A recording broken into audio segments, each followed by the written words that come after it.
Hey, remember when people tried to boycott Hogwarts Legacy and how well that went?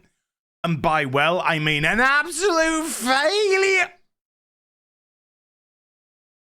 Well, they're trying to do it again for Final Fantasy XVI because hashtag Final Fantasy XVI too white, y'all.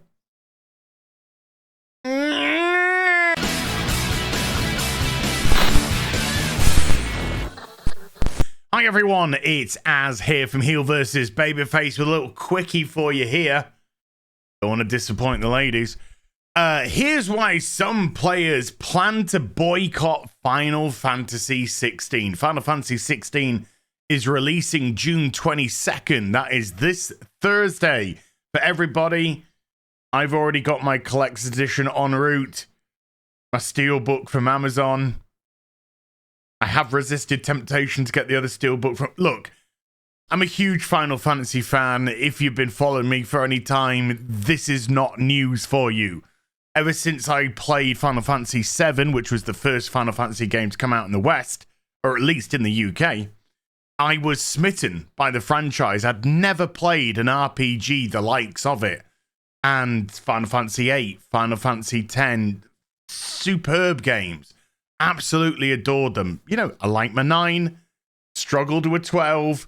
Nobody speaks about Final Fantasy 13, and I think I'm the only person on planet Earth that actually likes Final Fantasy 15. But in an effort to try to elevate the franchise again, they brought on Yoshi P, producer of Final Fantasy 14, the guy who saved Final Fantasy 14, and has such a colossally huge reputation with the Final Fantasy community because of that. So finding out that Yoshi P had taken over Final Fantasy 16, one thing that springs to mind for Final Fantasy fans, how many times am I going to say Final Fantasy in this video? Let's get a counter going. I'm only joking. I'm only joking. I'd break the counter. We thought we're going to get ourselves a damn good story here.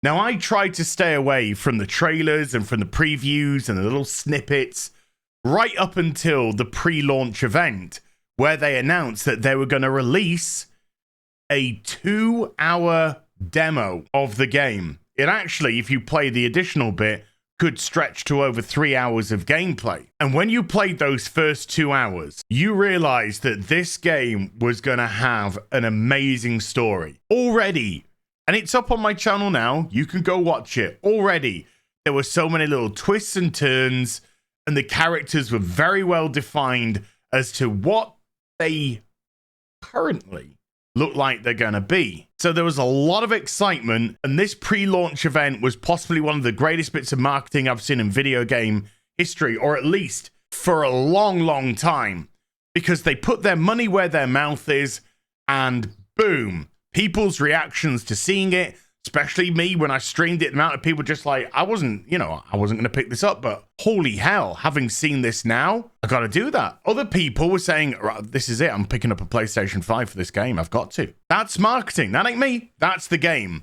That's the game looking great, the story feeling great, the characters feeling great, and people being legitimately excited for a product. But of course, the internet is going to internet because that's what it does. And we have this article from Eurogamer. Here's why some players are planning to boycott Final Fantasy XVI. It would seem like the best way to send a message to Square would be to vote with your wallet. Now, I absolutely agree that the best way to send a message is to vote with your wallet. But the point here is that you're broke. You're a broke-ass bitch. You don't have no money because you sit all day on the internet complaining that this isn't black enough and this isn't brown enough and this isn't gay enough. And why are there only 68,000 genders when there should be 264,628? You're broke. You don't have a job. You got no prospects and you have zero social skills because you were brought up in front of a screen instead of going out and actually talking to people. You think the world outside is the world that's fed to you by corporatization, and it doesn't exist. And if you were to actually go out there and have a little look, which you won't because you're an agoraphobic broke-ass bitch, you would actually find out for yourself. Some Final Fantasy players have revealed that they plan to boycott Final Fantasy XVI. No, they don't. These aren't Final Fantasy players. These are broke people who go online and say, oh, I'm part of this community. I'm part of that franchise community, this, that, and the other. They've never spent a fucking penny. They've, if they have played the games, they've ripped them online so that they don't have to pay for them because they have no money. Do you get the common denominator? They're broke. They're broke. They're not fans of the series. They just want things to align with their political ideology. Shut the fuck up.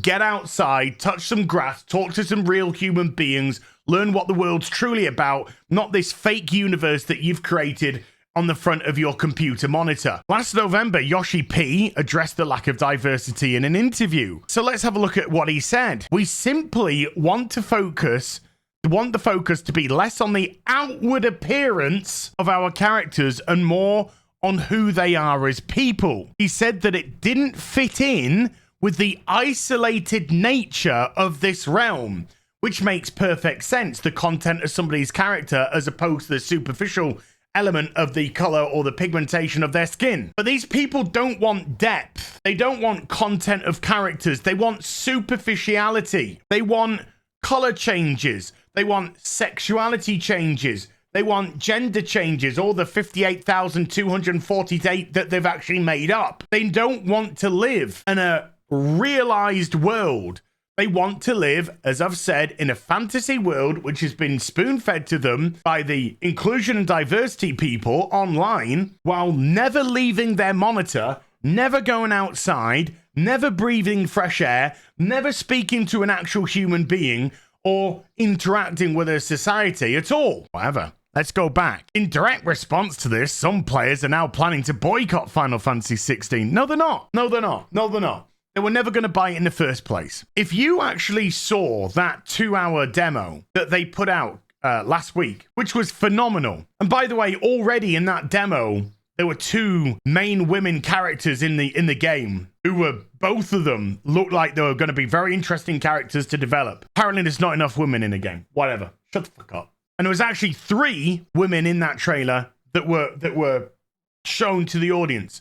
And clearly the third one, who didn't get too much development from in the demo, is going to become a major player later on. That's quite clear and obvious by the way that things are going. But don't worry about it. Just spoon feed out the NPC download that you've received that day, but you were never going to buy this in the first place because you're a broke ass bitch. No job, no prospects, no social skills, no ability to earn money. You just steal things online through pirating with your buddy, Captain Jack Sparrow. You were never going to play this in the first place. So despite notable criticism, there has been no notable criticism whatsoever.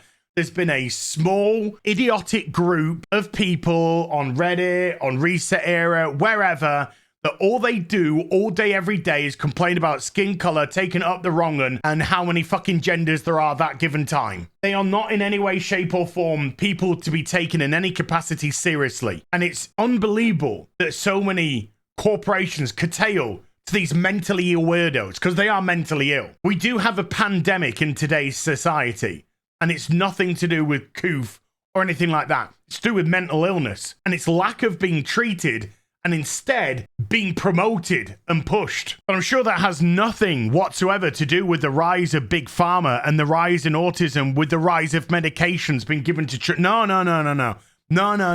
That's just bigot talk, that is. So when questioned whether or not they want to take a stand and vote with the wallet, they said, I am. It's not particularly difficult either. It's not particularly difficult for you because you've got no money. You're broke. It won't move the needle. No, it won't, because you weren't going to buy it in the first place because you're broke. But it'll make me feel better about my purchases. That's the nail on the head. It's about your fee-fees. And guess what? Business doesn't care about your fucking fee-fees, right? They have a specific story that they want to tell. And if this specific story was set in a Middle Eastern setting, or a deep heart of Africa setting, or an Aboriginal Australia-esque setting, as long as the characters were consistent with their storytelling and their actions, it wouldn't matter where they were sent. But it's set in this, and they fucking hate that, because it's set in a British medieval time. And why do a lot of things kind of get set in this sort of era, or European medieval era? Well, it's because you've got all these castles and armors and all these wonderful things which aesthetically are very pleasing and interesting to tell stories off anyway within itself. But fuckwits like this, broke bitches like this, who can't afford to buy the game anyway, and therefore just spend all day on the internet living off their mother, father's, grandma's hard-earned cash, which they actually went out and earned. They want to start making a stand. Stop listening to these people. And it's good that Square haven't listened to these people. But other companies, you got to stop listening to these people. They don't want to bring you business. They just want to bring you social justice, which of course means you're broke. And it will send you down the pathway to being broke. However, at the time of writing, over 1,200 players, they're not players, have responded to the poll, but just 2.9%, that's around 40 people, are intending to intentionally boycott the release, with 72.8% still committed to buying it despite these issues.